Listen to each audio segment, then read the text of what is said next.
Hello प्यारे बच्चों, कैसे हो आप सब लोग। आशा करते हैं कि आप सभी लोग स्वस्थ और मस्त होंगे। सर्वप्रथम आप सभी लोगों को रंगों का महापर्व होली की हार्दिक शुभकामनाएं। आज हम आप लोगों के लिए रेलवे, एएलपी, आरपीएफ के महत्वपूर्ण प्रश्नों का संकलन लेकर के आए हैं। तो सबसे पहले आप लोगों को बता देते हैं कि इसमें से इम्पोर्टेंट टॉपिक कौन कौन से हैं साइंस के। स्पेशल बायोलॉजी, इतने टॉपिक पढ़ के ही पेपर देने जाना। पहला टॉपिक है reproduction, disease, tissues, classification, plant kingdom, animal kingdom, plant hormones, plant reproduction, human आई, DNA, genetics, evolution, human respiration, environment. इतने ही टॉपिक से प्रश्न आने हैं। तो चलिए स्टार्ट करते हैं। आपसे पूछा जाता है कि बॉडी की सबसे छोटी इकाई कौन सी है। तो बॉडी की बेटा सबसे छोटी इकाई सेल अर्थात कोशिका होती है। बॉडी की सबसे छोटी इकाई सेल होती है। केमिस्ट्री की भाषा में समझ लीजिए। जब कई सेल आपस में जुड़ते हैं तो टिश्यू का निर्माण होता है। जब कई टिश्यू आपस में जुड़ते हैं तो बेटा ऑर्गन का निर्माण होता है। जब कई ऑर्गन आपस में जुड़ते हैं तो पूरे ऑर्गन सिस्टम का निर्माण होता है। जैसे एटम मिल करके मॉलिक्यूल का निर्माण करते हैं। मॉलिक्यूल मिल करके ऑर्गन सेल का निर्माण करते हैं। ऑर्गन सेल मिल करके सेल्स का निर्माण करते हैं। और कई सेल्स मिल करके टिश्यूज का निर्माण करते हैं। और कई टिश्यूज मिल करके ऑर्गन सिस्टम का निर्माण करते हैं। और ऑर्गन सिस्टम मिल करके पॉपुलेशन का, और पॉपुलेशन मिल करके कम्युनिटी का, और कम्युनिटी मिल करके इकोसिस्टम का, और कई इकोसिस्टम मिल करके बायोमी का, और बायोमी मिल करके पूरे एटमॉस्फेयर का निर्माण करते हैं। जैसे आपसे पूछा जाता है कि कोशिका जीवन की मूलभूत इकाई है। क्योंकि ये कोशिका जीवन की मूलभूत इकाई है क्योंकि ये जीवों के सभी कार्यों को नियंत्रित करती है। यानी कोशिका जो है जीवों के सभी कार्यों को नियंत्रित करती है, इसलिए कोशिका को जीवन की मूलभूत इकाई कहा जाता है। अगर पूछे क्वेश्चन की जीवन की मूलभूत इकाई बेटा किसे कहा जाता है, तो आपका राइट आंसर होगा कोशिका को। किसे कहा जाता है? कोशिका को। अगला पॉइंट है जीवित प्राणियों की संरचनात्मक एवं क्रियात्मक इकाई कोशिका को कहा जाता है। जीवित प्राणियों की संरचनात्मक एवं क्रियात्मक इकाई कोशिका को कहा जाता है क्योंकि पूरा शरीर ही कोशिकाओं से बना होता है बेटा। पूरा शरीर किससे मिलकर बना होता है? कोशिकाओं से। कोशिका की खोज किसने? कोशिका की खोज सन 1665 ईस्वी में रॉबर्ट हुक द्वारा की गई। अगर पूछता है मृत कोशिका की खोज किसने की, तो मृत कोशिका की भी खोज रॉबर्ट ब्राउन ने किया था।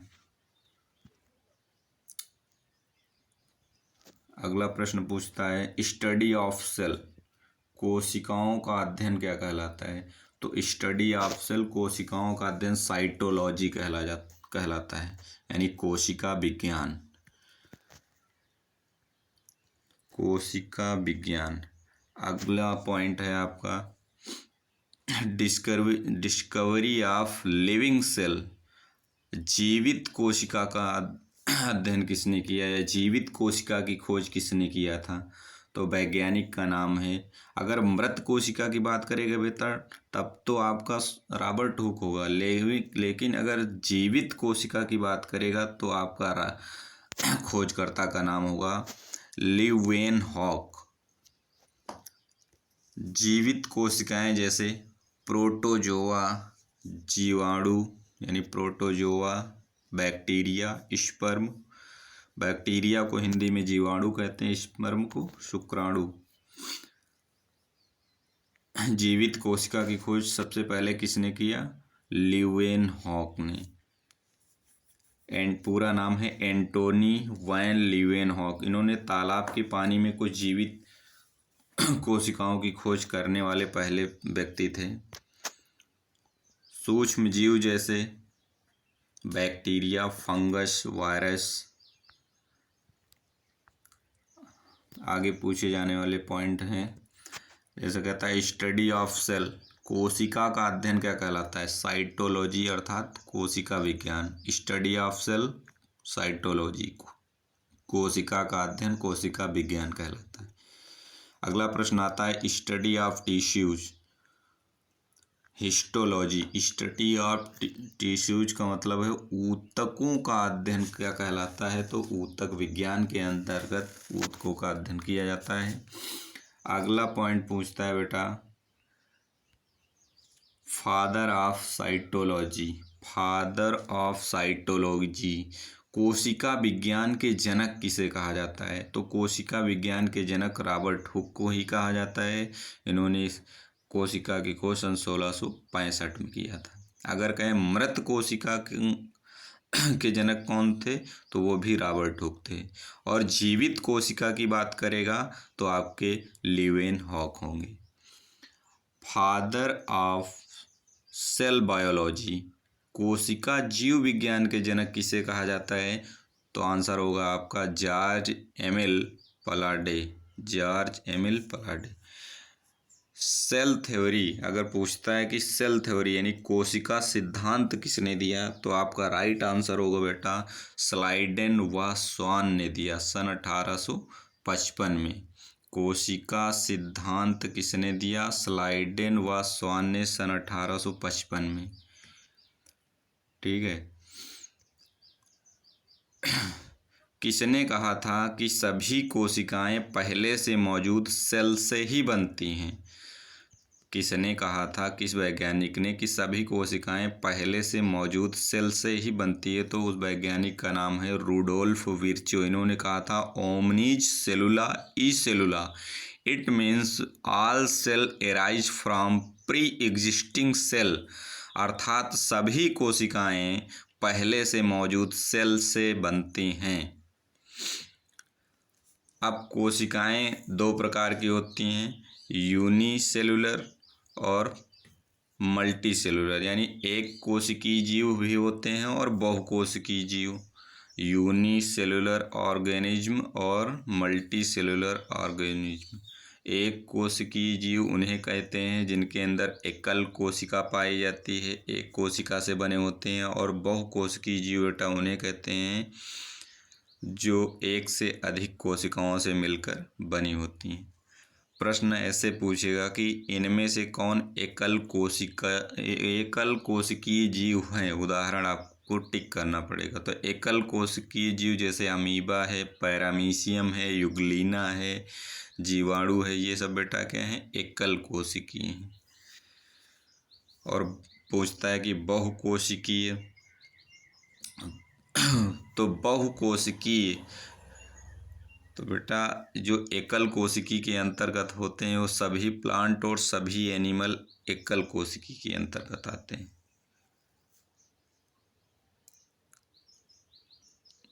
अगला प्रश्न है आपका, पूछता है प्रोकैरियोटिक और यूकैरियोटिक का मतलब क्या है? प्रोकैरियोटिक ऐसे सेल जो, प्रो का मतलब पहले से, कैरियोटिक का मतलब विकसित, ऐसे सेल जो पहले से पूर्ण रूप से विकसित नहीं होते, ऐसे सेल जो पहले से पूर्ण रूप से विकसित नहीं होते प्रोकैरियोटिक कहलाते हैं। और ऐसे सेल जो पूर्ण रूप से विकसित होते हैं यूकैरियोटिक सेल कहलाते हैं। प्लांट सेल, पादप कोशिका। पादप कोशिकाओं में दो लेयर होती है, एक लेयर अंदर की ओर होती है, एक लेयर बाहर की ओर होती है, यानी द्विभित्ति झिल्ली पाई जाती है। पादप कोशिका में दो लेयर होती हैं जबकि जंतु कोशिका में सिंगल लेयर होती है। ये प्रश्न कई बार आ चुका है कि किस में 2 लेयर पाई जाती है और किस में सिंगल लेयर पाई जाती है। तो पादप कोशिका में 2 लेयर पाई जाती है और जंतु कोशिका में सिंगल लेयर पाई जाती है। इस बात को ध्यान रखना। न्यूक्लियस की खोज किसने की, यानी केंद्रक की खोज किसने की। कोशिका की खोज तो रॉबर्ट हुक ने किया, लेकिन केंद्रक की खोज रॉबर्ट ब्राउन ने किया। केंद्रक की खोज किसने किया बेटा, तो रॉबर्ट ब्राउन। अगला प्रश्न पूछा जाता है, एंडोप्लाज्मिक रेटिकुलम अंतःप्रद्रव्यी जालिका। तो बेटा अंतःप्रद्रव्यी जालिका 2 प्रकार की होती है, जो अंदर की ओर होती है, बाहर। एक होता है SER, एक होता है RER। SER को कहते हैं स्मूथ एंडोप्लाज्मिक रेटिकुलम और RER को कहते हैं रफ, यानी खुरदरा, रफ एंडोप्लाज्मिक रेटिकुलम। अगर पूछता है कि अंतःप्रद्रव्यी जालिका कितने प्रकार की होती है, तो याद रखना अंतःप्रद्रव्यी जालिका बेटा 2 प्रकार की होती है, SER और RER, स्मूथ एंडोप्लाज्मिक रेटिकुलम और रफ एंडोप्लाज्मिक रेटिकुलम। अगला प्रश्न पूछता है कि प्रोटीन का संश्लेषण कौन करता है। तो बेटा याद रखना प्रोटीन का संश्लेषण कौन करता है, तो आपका राइट आंसर होगा राइबोसोम। राइबोसोम। सिस्टर्न किसमें पाया जाता है, तो गोल्जी काय में सिस्टर्न पाया जाता है। कवक में काइटिन पाया जाता है। अगर पूछता है कि काइटिन किस में पाया जाता है, कि कवक में क्या पाया जाता है, तो काइटिन आपका राइट आंसर होगा। Suicidal bag of the cell, कोशिका की आत्मघाती शैली या आत्महत्या की थैली किसे कहा जाता है, तो आपका राइट आंसर होगा बेटा लाइसोसोम को कहा जाता है आत्मघाती थैली।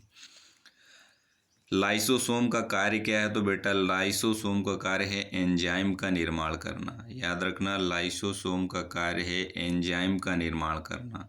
और ये प्रश्न कई बार आया है कि ऊर्जा का पावर हाउस किसे कहते हैं, तो माइटोकॉन्ड्रिया को कहते हैं। माइटोकॉन्ड्रिया का बेटा अन्य नाम सूत्र कणिका भी होता है। माइटोकॉन्ड्रिया का अन्य नाम सूत्र कणिका भी होता है। ये प्रश्न कई बार आया है कि माइटोकॉन्ड्रिया का पुराना नाम क्या था, तो माइटोकॉन्ड्रिया का बेटा पुराना नाम बायोप्लास्ट था।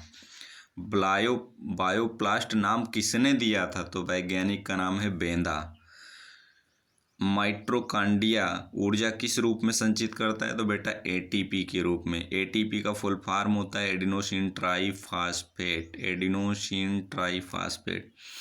तो माइटोकॉन्ड्रिया ऊर्जा ATP के रूप में संचित करता है। तो एक होता है 36/38 ATP और एक होता है 2/2 ATP। 36/38 ATP का मतलब है जो वायवीय श्वसन द्वारा हमको ऊर्जा मिलती है, और 2 ATP जो होती है अवायवीय श्वसन द्वारा हमें ऊर्जा मिलती है। जैसे जो जिम वगैरह करते हैं उनसे जो ऊर्जा मिलती है उसे कहते हैं वायवीय श्वसन। जिस दिन जो लोग अपना एक्सरसाइज नहीं करते उस दिन उनको सिर्फ 2 ATP ऊर्जा प्राप्त होती है, इसीलिए उनका शरीर क्या करता है, दर्द किया करता है।